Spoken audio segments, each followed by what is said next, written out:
2-2, Shohei Ohtani, center field, let's watch it go, wow! Wow! On to the batter's eye in center field, that's 31 for Ohtani. Boy, that bat flip, that went 459 feet. Shohei Ohtani, 31 home runs, tying Hideki Matsui's all-time home run mark for a Japanese-born hitter in the major leagues. 31 home runs, Shohei Ohtani, 459 center field. Little spinner that stays down. You remember, off-speed pitch, down, first at bat, the adjustment made, and the lift for Shohei. And you got to look at that one, Shohei. Yes, take a look. Take a look. Wow. Love it. In 2018 on the mound, we've seen the last couple of years what he can do at the plate, and tonight he's going to try to put it all together. A 101 is still going to grab your eyeballs. Here's the 2-2. Got him to chum on that splitter. And this is set up, Matty, by the previous pitcher, 101. You speed up a batter, and then you throw a 92-mile-an-hour split that just falls off the table. Look at this, baby. Look at the split into the shadow, unhittable. He missed that ball by half a foot. But it's the fastball in the strike zone at 101 that sets up the split at 92. It speeds you up, and you're gone. Picture perfect sequence for Ohtani. Fastball to get ahead of the counts. That's why you got to be ready. It's almost as if you're a pinch hitter coming off the bench with all these different pitchers at different looks. That's why you might even see Shohei Ohtani aggressive on the first pitch here. This inning looked like a dud. Santos struck out Eden and Lagares looking.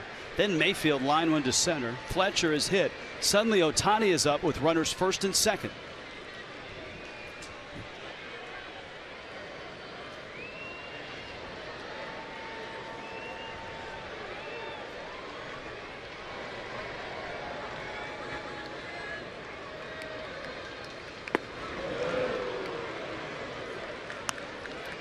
He was ready first pitch, got a slider. Imagine he's going to try to stay everything away against Shohei, force him to beat him to left field. But if he makes a mistake on that inner half, that's when Shohei will crush it. But look for Shohei to try to drive one left center if he can, if it's out over the plate. Third different arm that Ohtani has seen. He singled off of Gilbreth. He walked against Santos. And here is Tinoco.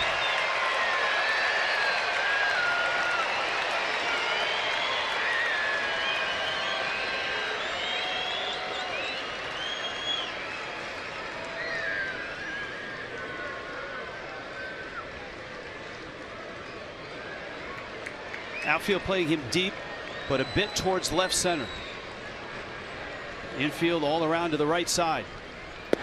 That's out.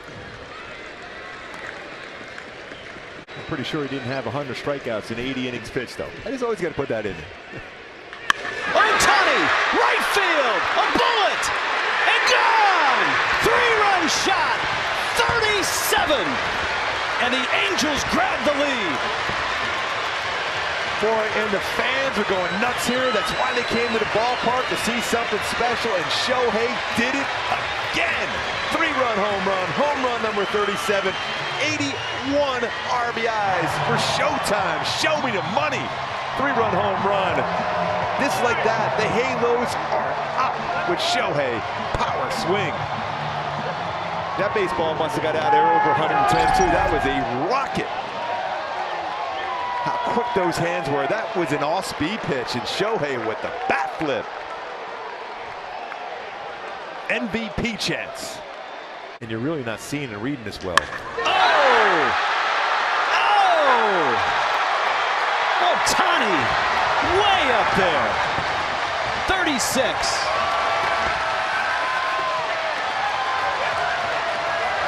It seems to me whenever anybody hits a home run, Tatis Jr. or Vlad Jr., Shohei goes, you know what, I need a little distance. And the one slider mistake in that at bat, Shohei didn't miss it. Slider, hanging slider, and he's back on that timing. And wow, To Shohei here. Oh, got it! Got it! Got it! 33! Oh, wow. Where did that one go?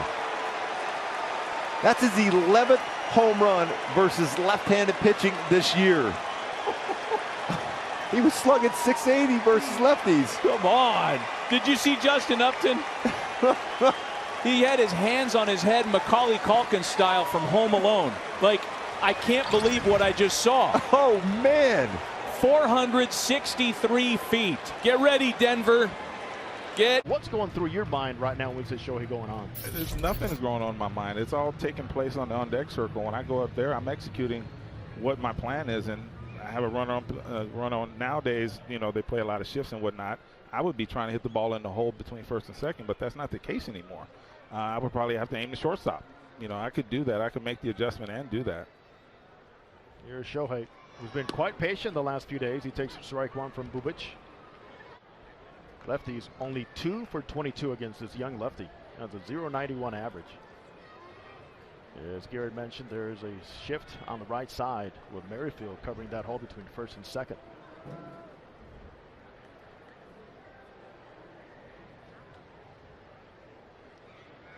So you're saying any shift situation, regardless if they're men at first base, you still will be shooting towards that hole. Yeah, if I was playing in today's game and the analytics said I hit ball here or there, and wherever the opening is, I'm going to try to hit it there. I always had confidence in my bat control and I'm not trying to drive the ball at that point. You're not? No, I'm just trying to put the ball and play a hard line drive. So therefore, I don't feel I'm giving up anything. Actually, remember this in Boston, and Red Sox doing a shift on you. Yeah. It was here. It was here. Okay. So, yeah, one night they decided to pull Garcia Power around to where the shortstop is right now and leave the third baseman where the third baseman was. And Derek Lowe was pitching, which he was a sinker ball pitcher, so ground ball. So all I was doing was trying to hit. I hit a ground ball to shortstop. I'm sorry. Ended up getting a double. I'm laughing the whole way because of the shift that they put on me. And at the end of that, Garcia Parra walks behind me and said, "I knew you were going to do that." But you felt comfortable with your hands. You could control the bat and put it where you wanted to. I mean, that was putting it on a platter for me with a sinker baller. I mean, that's what I'm going to do is hit the ball to shortstop primarily if the ball's away from me. Here's a 1-2 on Shohei. That was a very good take right there, 2-2. Now, in saying that, also for you, Gooby, would you approach the batter's box, close proximity to the mound, or even proximity to home plate to be able to do that? Would you change, adjust, or stay in the same spot? I stayed in the same spot. You would? Yes.